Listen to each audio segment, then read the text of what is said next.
Hola, ahora vamos a ver el grupo de procesos de ejecución. El grupo de procesos de ejecución no tiene procesos asociados al alcance, al cronograma y a los costos, porque se supone que el alcance, el cronograma y los costos fueron planeados a través del grupo de procesos de planificación y lo que hay que hacer ahora es monitorearlos y controlarlos, es decir, que los procesos asociados a estas tres áreas de conocimiento están en el grupo de procesos de monitoreo y control. Con eso siendo dicho, pues nos vamos a enfocar sobre todo en la integración, en la calidad, en los recursos, en las adquisiciones, en los involucrados y en las demás áreas de conocimiento. Veamos.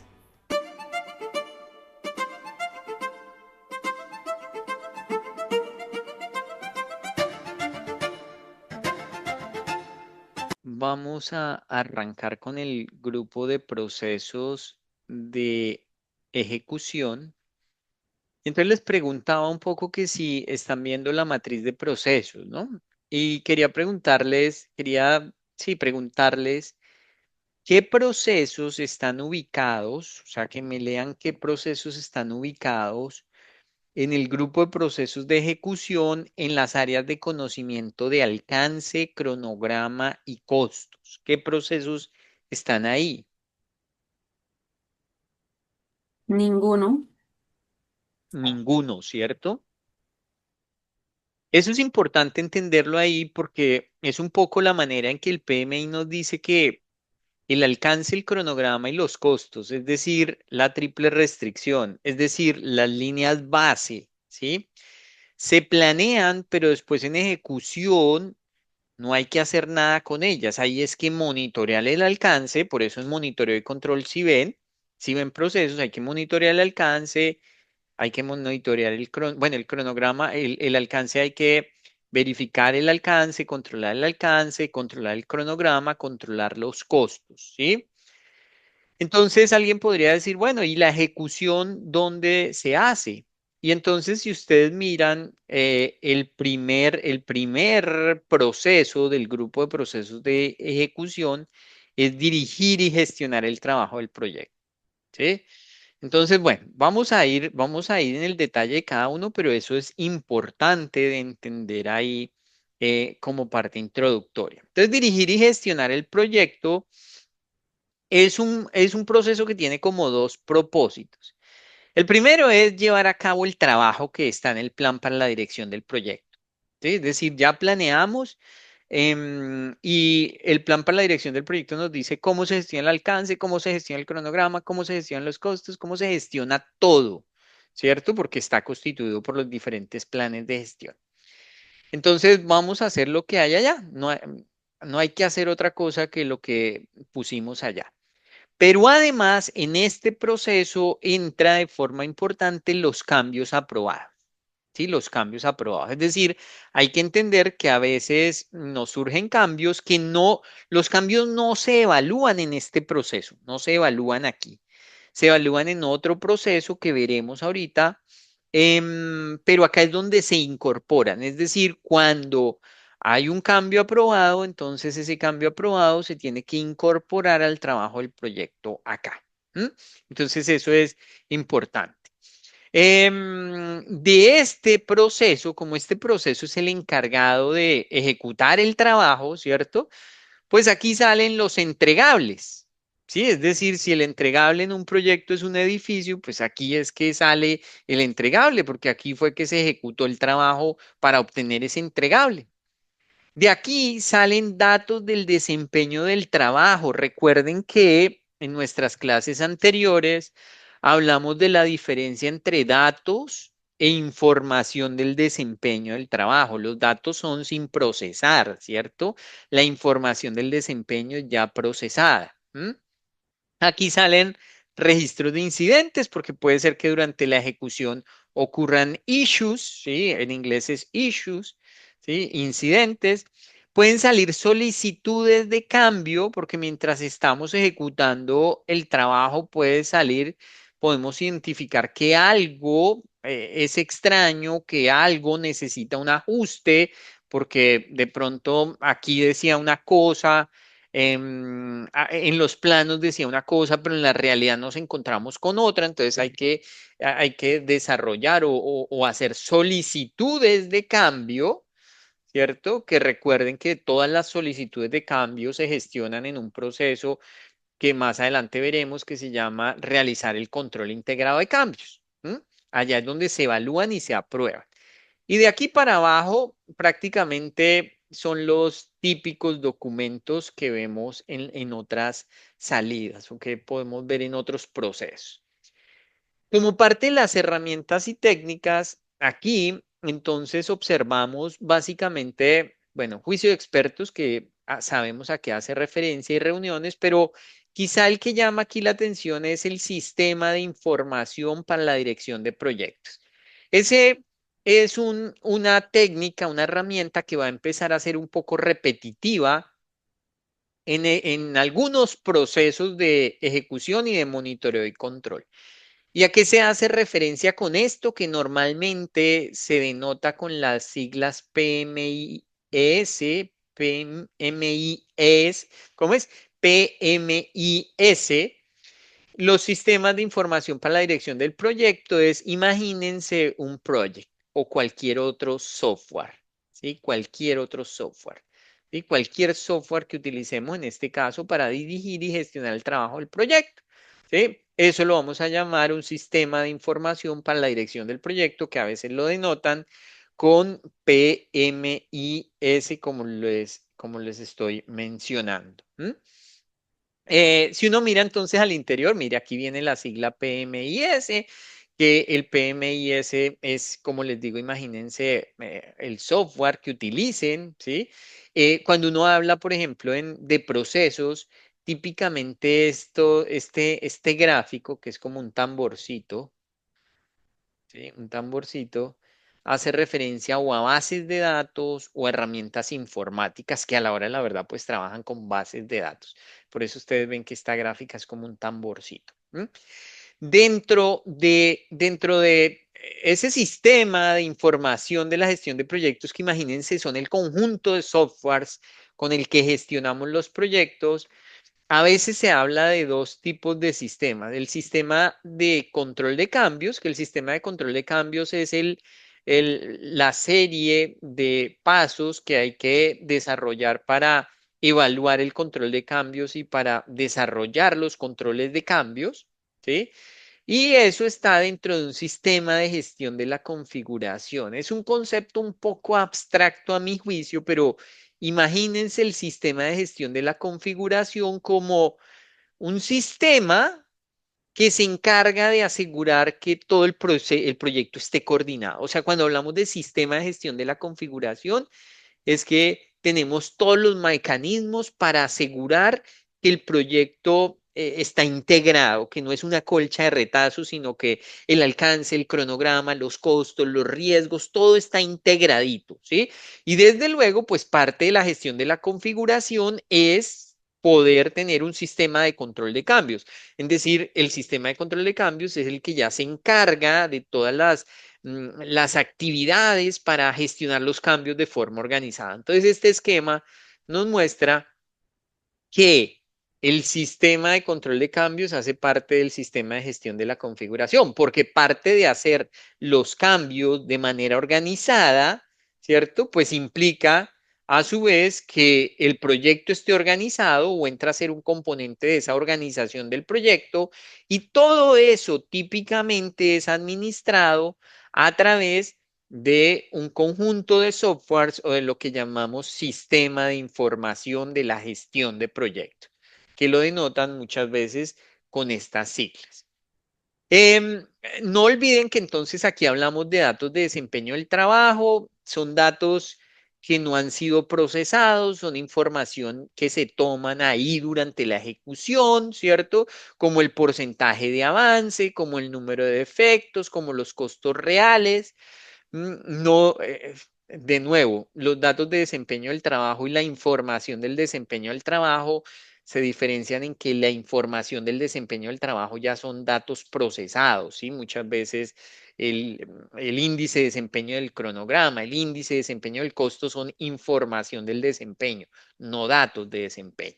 Y como dijimos, entonces de aquí pueden salir solicitudes de cambio porque pueden salir acciones correctivas, ¿cierto? Acciones preventivas y reparación de defectos. Pero no olviden que aquí salen, o sea, en este proceso se ejecuta el trabajo y como parte del trabajo se pueden detectar acciones correctivas, preventivas o reparación de defectos. Pero en este proceso no se evalúan los controles integrados de cambios. Y aquí salen solicitudes de cambio que tienen que ser procesadas a través de un proceso que se llama realizar control integrado de cambios.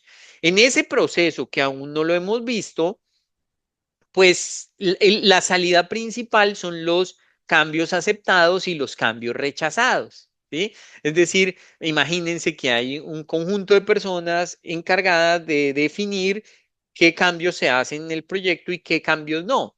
Si el cambio es aprobado, recuerden que este proceso también es el encargado de incorporar ese cambio. Entonces, supongamos que se decidió incrementar el alcance. Entonces, allá en realizar el control integrado de cambios es donde se evalúa y donde se define, listo, vamos a incrementar el alcance.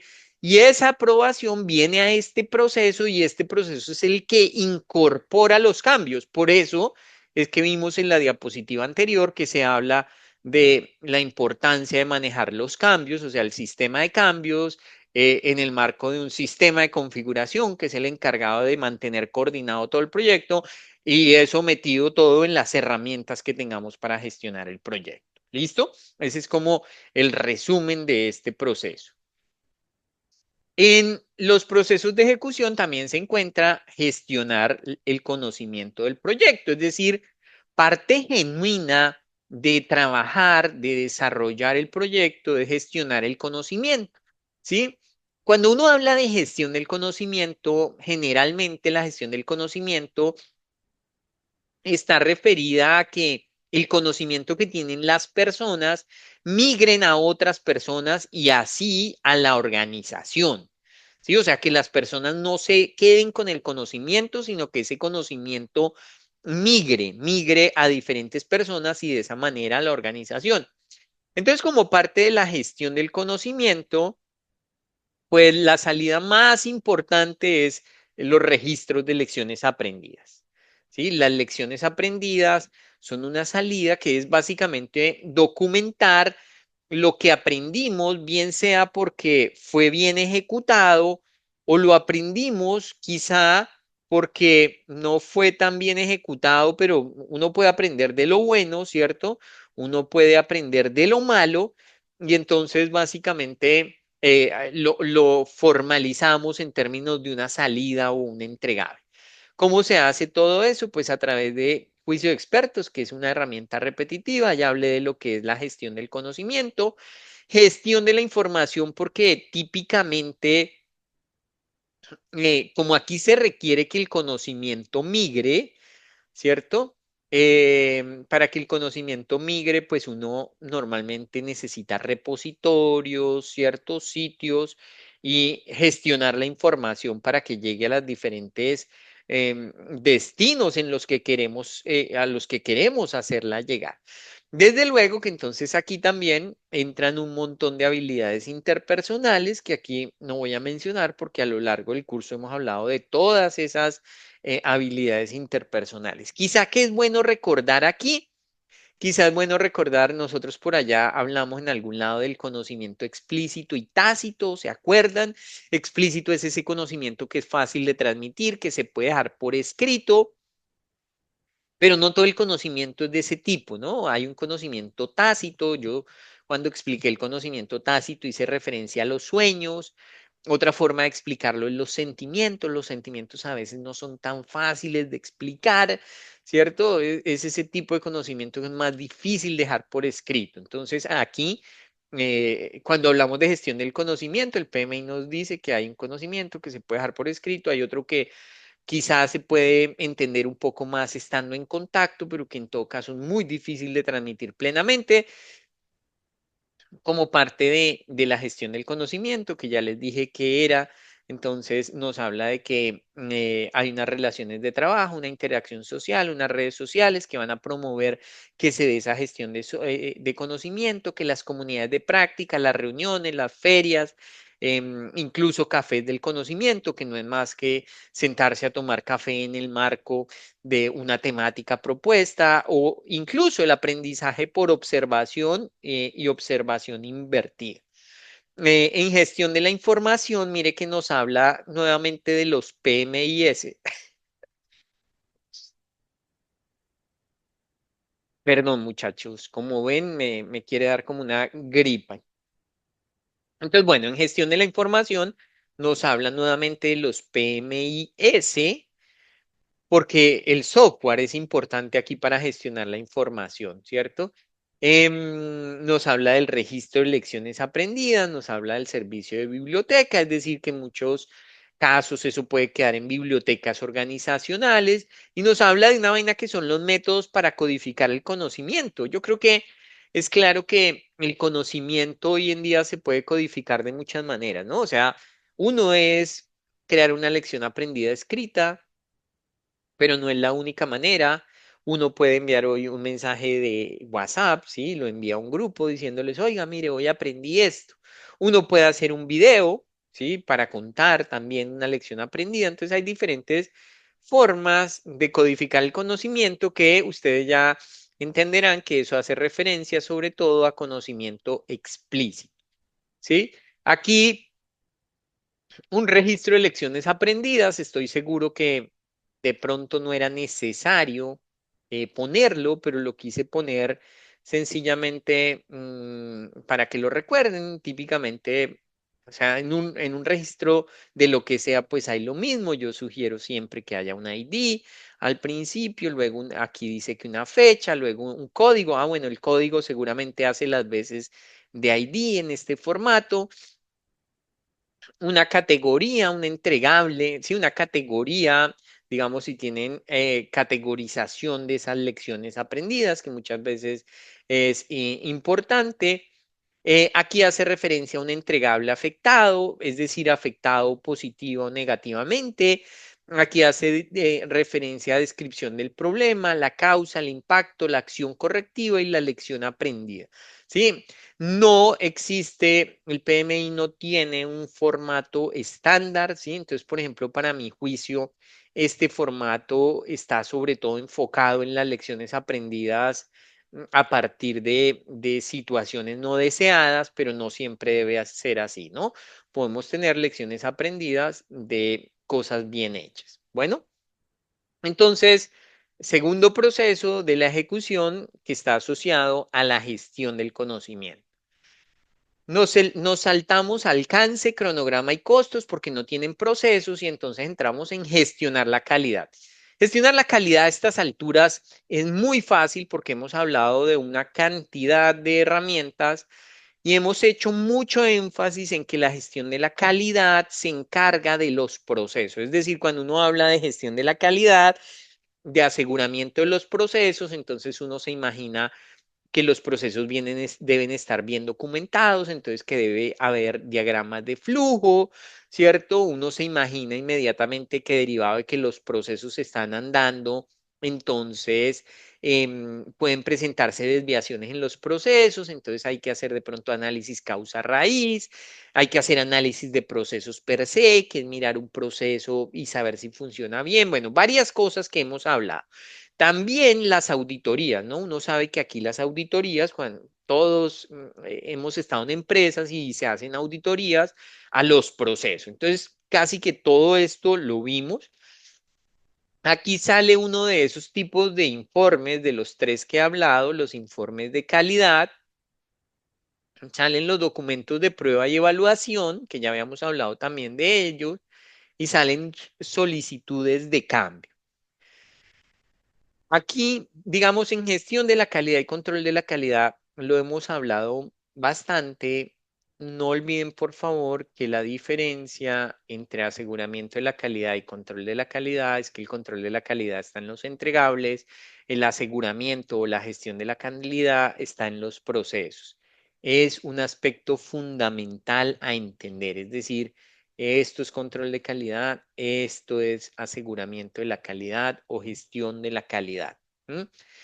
Como parte de la gestión de la calidad, pues ya hablamos que muchas veces los procesos se desvían, entonces entran herramientas como el diagrama causa y efecto, diagrama de Ishikawa, que ya lo habíamos visto también, y quizá también es importante mencionar las auditorías, ¿no? Mencionar las auditorías que desde la perspectiva del PMI tiene un enfoque un poquito diferente al enfoque que tienen digamos, en una auditoría de calidad, ¿no? Porque en las auditorías de calidad muchas veces el enfoque principal es ver que el proceso se está ejecutado o se está ejecutando conforme se tiene documentado.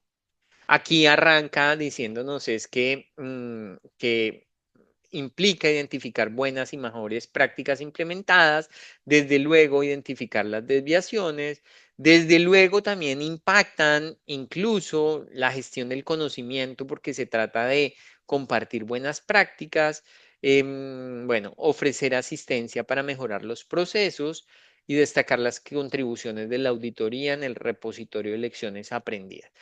Esta diapositiva ya la habíamos visto antes. Yo creo que quizá es más importante es tener en cuenta esta nota importante y es que eh, la calidad es considerada trabajo de todos. Aquí quiero, bueno, quiero contarles que cuando uno va y mira la guía de procesos, la guía de procesos tiene como dos mensajes que son contradictorios y están en la misma página, porque la guía de procesos dice por un lado, que típicamente en los enfoques ágiles, en los enfoques adaptativos, la calidad es responsabilidad de todos, la gestión de la calidad es responsabilidad de todos, pero que en los enfoques de desarrollo más de corte predictivo hay unas personas encargadas específicamente de la gestión de la calidad. Sí, o sea, un poco dice que en los enfoques predictivos hay unas personas cuyo enfoque o cuyo propósito de calidad está asignado a ellas. Pero después dice esto. Entonces yo creo que la interpretación es que todos tenemos un rol en la calidad, ¿cierto? En cierta medida, todos en el proyecto tenemos un rol en términos de gestión de la calidad, es decir, nuestro rol es ejecutar los procesos tal cual están definidos, ¿cierto? Llevar los controles, seguir las buenas prácticas, todo eso. Pero en los enfoques predictivos, adicionalmente, típicamente hay unas personas que van a hacerle seguimiento a la gestión de la calidad. ¿Cierto? Que muchas veces ese es el profesional QAQC que conocemos o otras personas que se les delega como ese control, ¿sí? Sobre la gestión de la calidad. Esa es mi interpretación. Es decir, todos tenemos responsabilidad en la calidad, pero de todas maneras hay unos niveles que se encargan de hacer ese seguimiento de que todo esté marchando bien. Aquí entramos entonces al proceso que se llama adquirir los recursos. Ojo, la gestión de la calidad, sí, que fue el proceso anterior, o sea, gestionar la calidad, está en el grupo de procesos de ejecución, porque mientras ejecutamos, ¿cierto? Pues vamos siguiendo los procesos, vamos siguiendo los procedimientos, ¿cierto? Fíjense que controlar la calidad está en el grupo de procesos de monitoreo y control, ¿sí?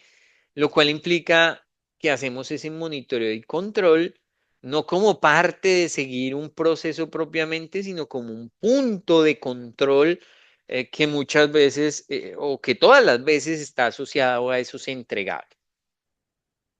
Adquirir los recursos. Entonces, recuerden que el área de gestión de los recursos tiene un componente de seres humanos, ¿cierto? De equipo humano y un componente de materiales, de equipo o de recursos físicos, llamemos.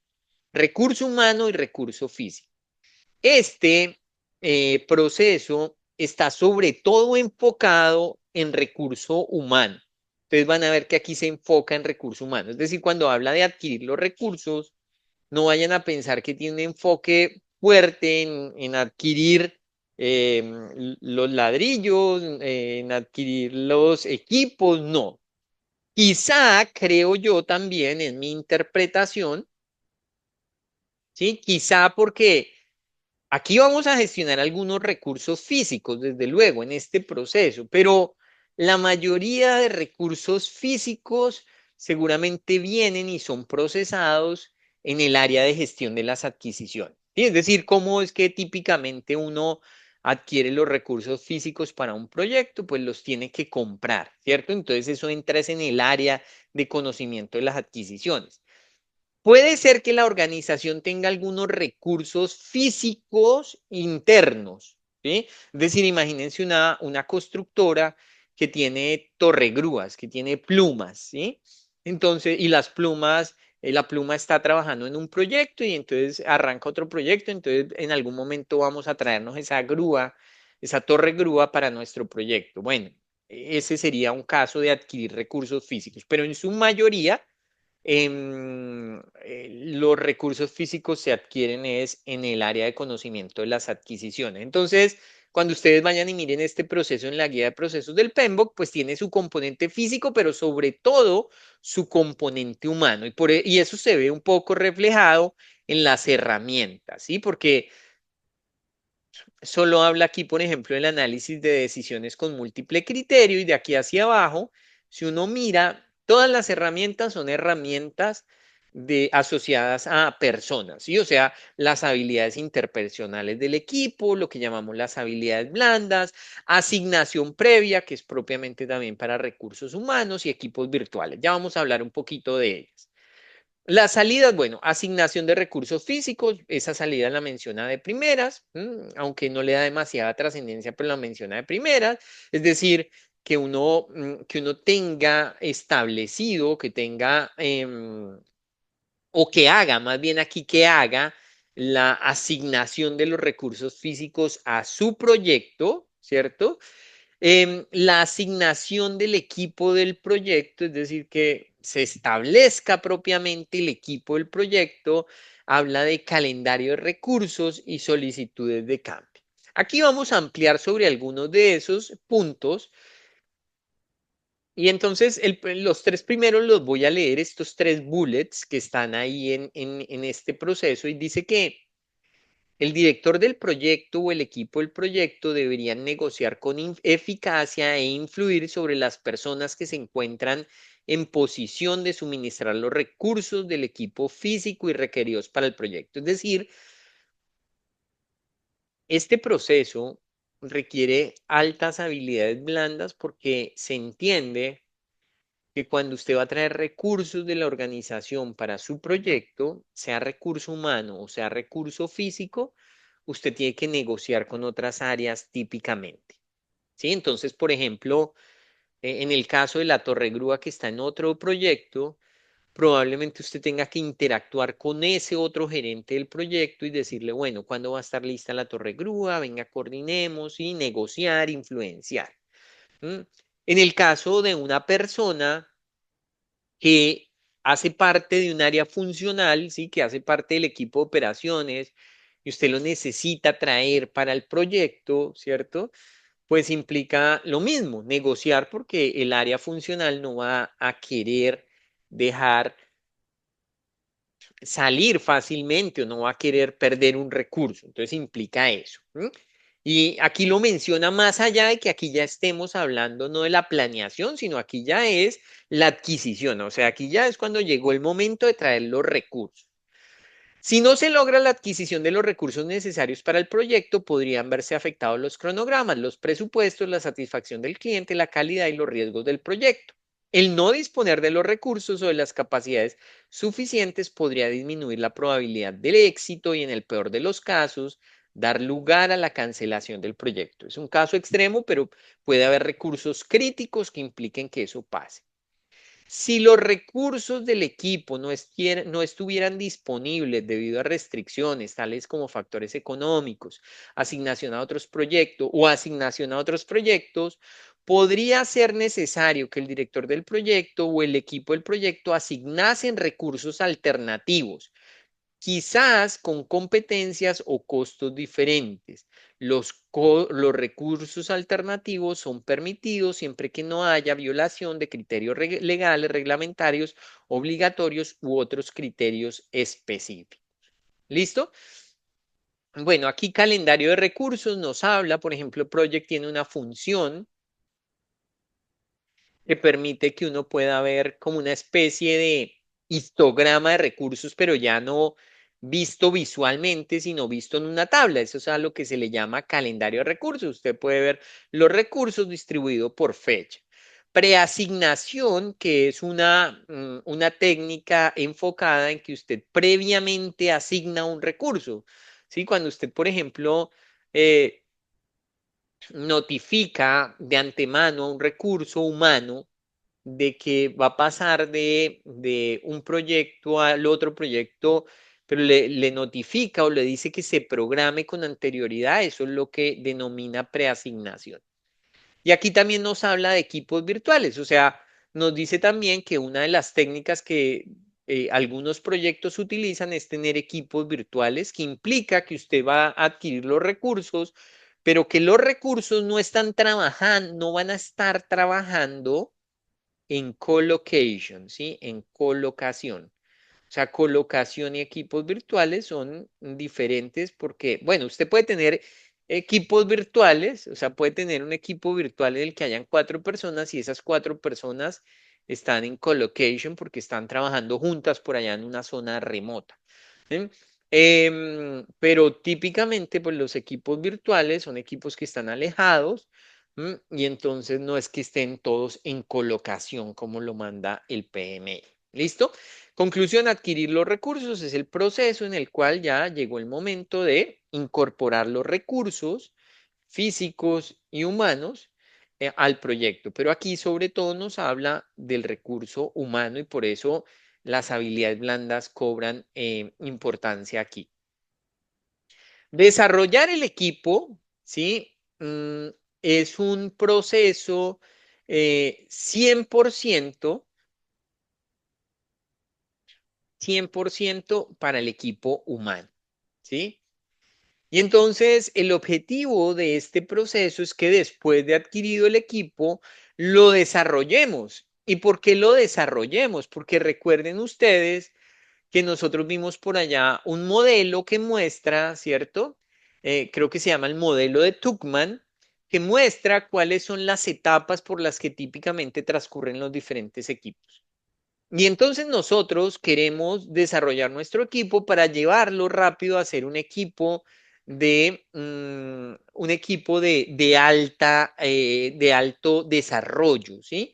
Un equipo de alto desempeño, un equipo de alto desempeño, ¿sí? Entonces aquí nos habla de que hay que tener en cuenta herramientas como la coubicación. Fíjense que yo he hablado siempre de la colocación porque la palabra en inglés es collocation, pero por ejemplo, acá la traduce como coubicación. Eso es algo para lo cual van a tener que estar preparadas, muchachos y muchachas, porque las traducciones van a cambiar, a veces cambian, entonces que no los dejen como fuera de base. Porque, por ejemplo, en mi examen, bueno, mi examen fue hace algún tiempo, pero el término no debería haber cambiado, el término era colocación, ¿sí? Y yo me encontré varias palabras que la traducción difería un poco de la traducción con la que yo había estudiado. Pero bueno, yo creo que aquí se entiende que coubicación es colocación, es lo mismo, es que están ubicados en el mismo sitio geográfico. Pero obviamente que a veces nos toca pensar en desarrollar equipos virtuales, porque a veces por la connotación del proyecto, por las características del proyecto, por la especialidad, nos toca trabajar con equipos virtuales. Perdón. Nos habla, aquí cobra importancia, pues las tecnologías de la comunicación, ¿cierto? No olviden de lo que hablamos de tecnologías de la comunicación. Las habilidades interpersonales, y miren que aquí hablamos, nosotros ya hablamos, por ejemplo, de cómo es la gestión del conflicto, ¿cierto? O sea, hablamos de cuál es la mejor estrategia para gestionar el conflicto.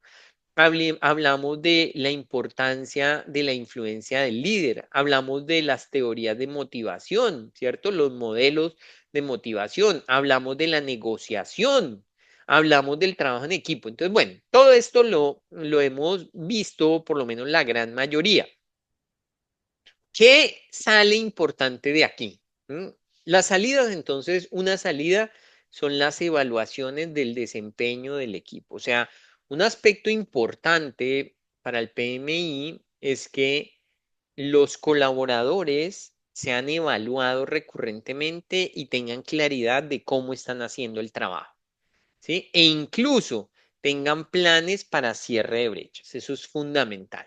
Y lo otro, pues, son solicitudes de cambio, que las solicitudes de cambio implica, si se requiere, hacer cambios en el equipo, ¿sí? Hacer cambios en el equipo. De resto, pues son los mismos entregables de siempre. ¿M? Aquí estas las voy a pasar, solo las tengo acá para que ustedes de pronto las miren, las recuerden, pero no voy a volver sobre ellas porque ya hablamos. Hemos visto teorías de motivación o modelos de motivación. Entonces acá están dos, tres, cuatro, eh, cuatro teorías en los modelos de motivación. Aquí recuerden los modelos de desarrollo del equipo, ¿sí? Este es el de Tugman, ¿sí? La escalera de Tugman, que siempre queremos llevar al equipo a este nivel de desempeño, ¿cierto? Recuerden que la matriz de Drexler es más o menos lo mismo, pero presentado de una forma diferente, ¿sí? Y se enfoca en que primero hay que crear el equipo, ¿cierto? Y luego mantener al equipo, pero busca al final lo mismo, el alto desempeño del equipo, ambos tienen el mismo objetivo.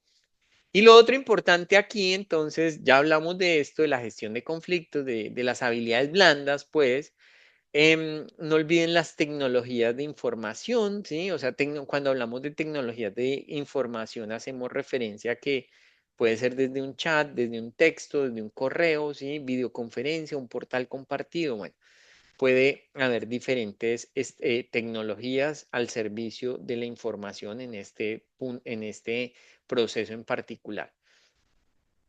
Aquí nuevamente nos recuerda que parte del éxito de un equipo es tener reglas básicas y que si uno quiere desarrollar a sus equipos, el reconocimiento y las recompensas son importantes también. Dice, equipos de alto rendimiento. Los equipos de proyecto deberían crear un ambiente que facilite el trabajo en equipo y motivar continuamente al equipo, proporcionando desafíos y oportunidades, suministrando información oportuna y apoyo según sea necesario y reconociendo y recompensando el buen desempeño. Un rendimiento elevado del equipo se puede lograr mediante el empleo de estos comportamientos. El uso de una comunicación abierta y eficaz, creación de oportunidades de trabajo en equipo, desarrollo de confianza entre los miembros del equipo, gestión de los conflictos de manera constructiva, fomento de la resolución colaborativa de problemas, fomento de la toma de decisiones de modo colaborativo. ¿Mm? Solo lo quise traer a colación porque es un aspecto, cuando ustedes se encuentren en la guía de procesos, unos cuadritos en color gris oscuro, es que está resaltando aspectos, entonces a veces los traigo a colación porque son importantes. Hablamos de el desarrollar el equipo del proyecto.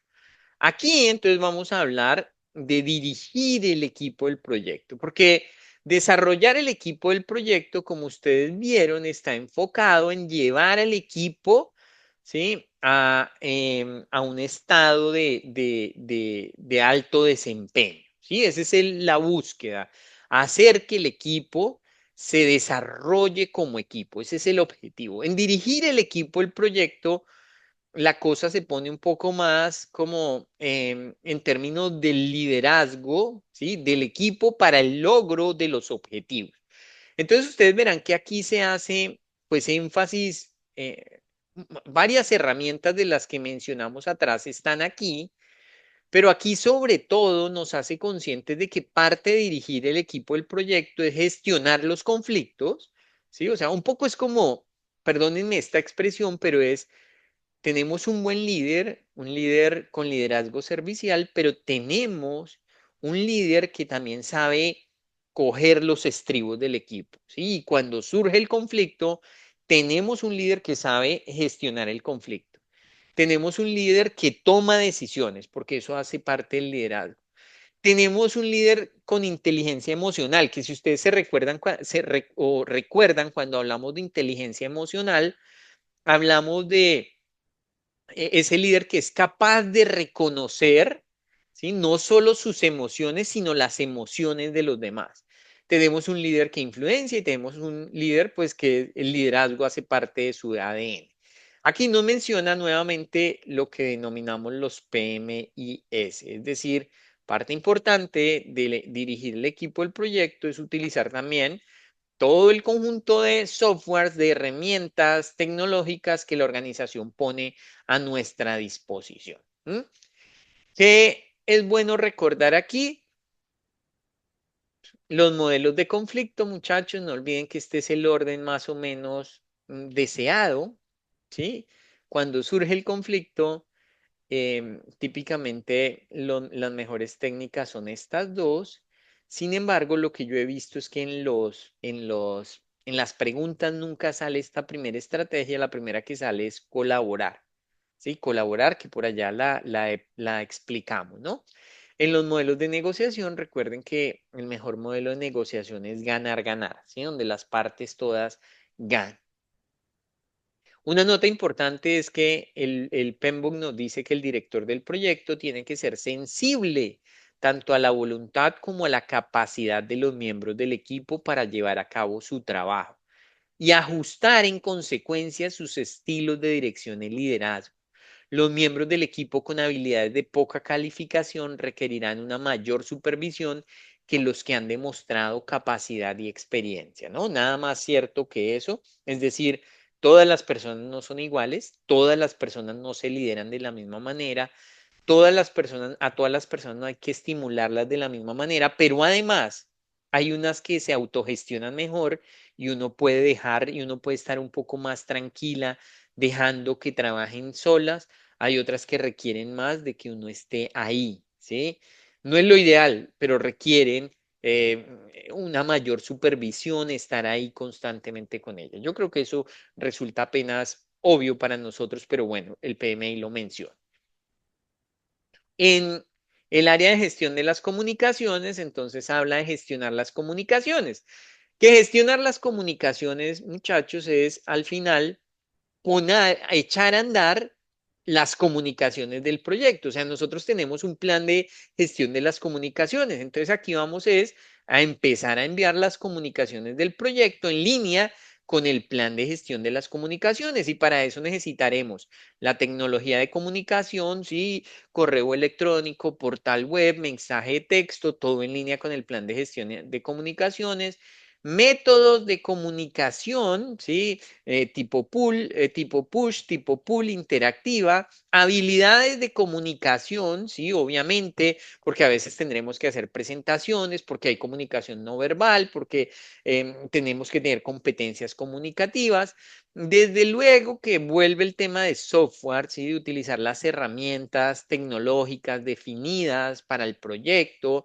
Desde luego que eso implica presentar informes del proyecto, porque gran parte de las comunicaciones se centrarán sobre los informes del proyecto, que recuerden que hay tres tipos diferentes de informes. Y bueno, otra serie de atributos asociadas sobre todo a habilidades interpersonales y de equipo. Esto ya lo mencioné, esto ya lo mencioné, ¿sí? Y esto también lo mencioné, ¿sí? Entonces, no hay mucho, no hay nada casi que nuevo ahí, solo entender que el proceso, gestionar las comunicaciones, es echar a andar lo que ya planeamos en el plan de gestión de las comunicaciones. De manera análoga, entonces surge este proceso que es implementar la respuesta a los riesgos, implementar la respuesta a los riesgos, y esto es casi que un patrón, o sea, la ejecución, ya lo vimos, es poner, echar a andar lo que planeamos previamente. Así lo definimos al principio. Entonces, en implementar la respuesta a los riesgos, digamos que no hay solicitudes importantes más allá de solicitudes de cambio, porque lo mismo puede pasar, casi todos estos procesos tienen la salida, tienen como una de las salidas las solicitudes de cambio, por lo que ya expliqué previamente, y es que cuando vayamos a ejecutar puede ser que nos encontramos que algo es diferente a como lo habíamos planeado, entonces hay que pedir que se haga el cambio formal en función o en línea con el control integrado de cambios si es que este aplica. Como herramientas y técnicas, miren que básicamente son las mismas, ¿sí? Las mismas que vimos en, em, en planificar la respuesta a los riesgos y en planificar la gestión de los riesgos. Son las mismas. Una nota importante que sí es diferente y que vale la pena traer a colación es que solo cuando los dueños de los riesgos proveen o provean el nivel requerido de esfuerzo para implementar las respuestas acordadas, se manejarán de forma proactiva la exposición general al riesgo y las amenazas y oportunidades individuales. Es decir, que aquí nos señala, nos hace énfasis en la importancia que tiene el dueño del riesgo. Recuerden ustedes que el registro de riesgos, una de las últimas columnas que tiene el registro de riesgos es el dueño del riesgo, que al final el dueño del riesgo es la persona a la que uno le entrega la responsabilidad de implementar el plan de respuesta a esos riesgos, ¿sí? Y entonces es a quien uno llamará para pedirle un poco cuentas sobre el estado de ese riesgo, sobre el plan de respuesta, sobre la aplicación de la estrategia previamente definida. Entonces dice que hay que tener cuidado con que los dueños de los riesgos ¿sí? Hagan el trabajo que tienen que hacer. ¿M? Y eso es lo que básicamente como nos complementa ese proceso de implementar la respuesta a los riesgos. Efectuar las adquisiciones, misma filosofía, pero aquí sí hay unos entregables tangibles.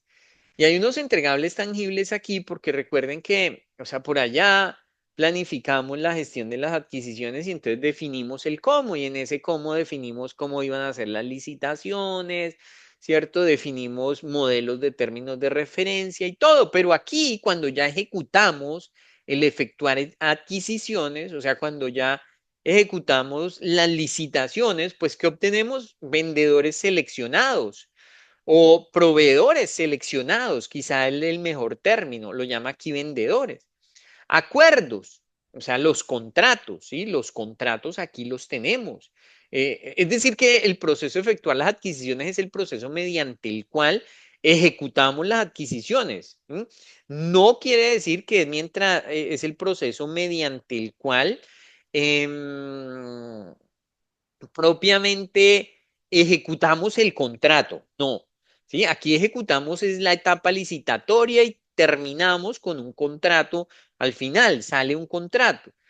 Em, Como herramientas y técnicas, aquí nos habla de, por ejemplo, bueno, juicio de expertos, la publicidad, ¿sí? Haciendo referencia a que cuando uno hace licitaciones puede ser necesario publicar, ¿cierto? Porque uno muchas veces quiere pluralidad de oferentes, que haya la mayor cantidad de oferentes y que además estén los oferentes idóneos, los que necesitamos.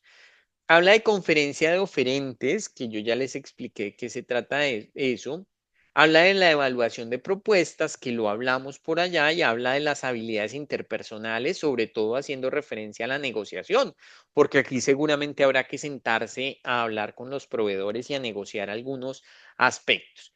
Conferencia de oferentes, ya dije a qué se hacía referencia con eso. Publicidad, acabo de mencionarlo. Análisis de datos, pues dijimos que la evaluación de ofertas, que ustedes quizá tienen experiencia en lo que da cuenta de muchas veces las diferentes técnicas que se utilizan para evaluar ofertas, menor valor, ¿cierto?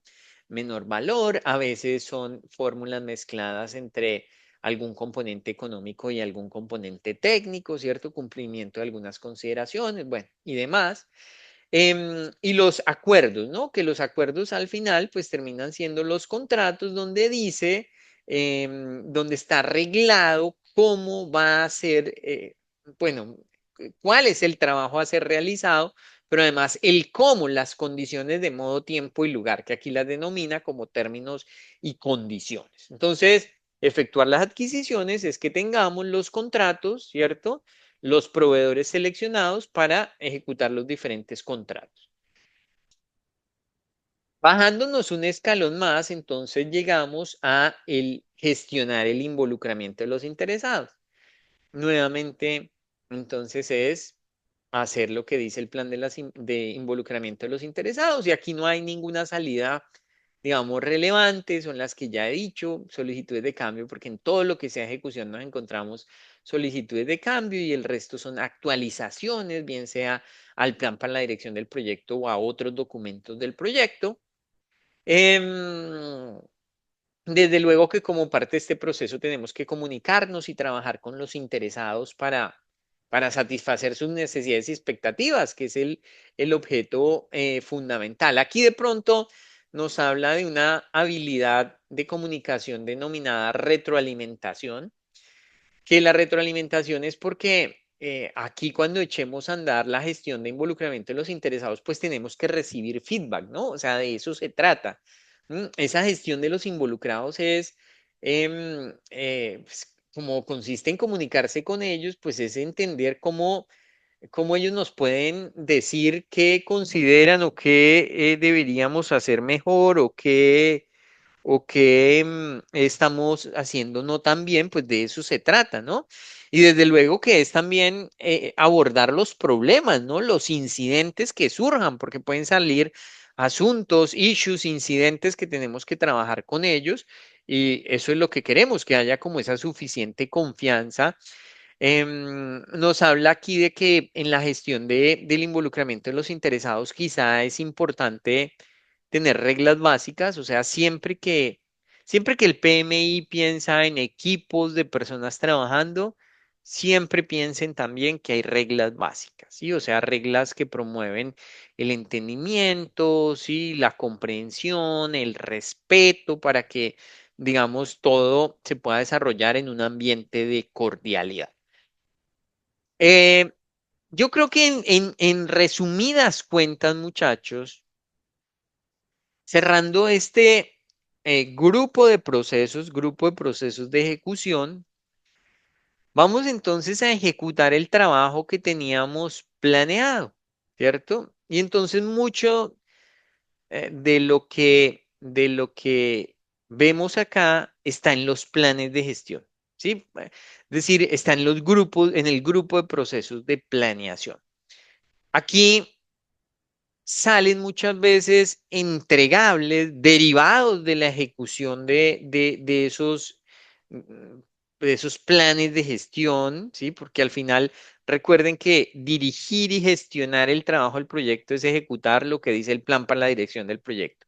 Así lo vimos en el primer proceso. Entonces, muchas veces lo que salen son entregables, como por ejemplo vendedores seleccionados, contratos, ¿sí? Entregables que dan cuenta de que hicimos el trabajo necesario como parte de esa ejecución. Y otro aspecto importante aquí es que las solicitudes de cambio están en casi todas las salidas de estos procesos, ¿no? ¿Por qué? Porque mientras estamos ejecutando nos damos cuenta que algo de pronto es diferente a como lo habíamos pensado, entonces nos toca ir a solicitar el cambio respectivo, que ya lo veremos en el siguiente grupo de procesos de monitoreo y control, cómo se gestiona.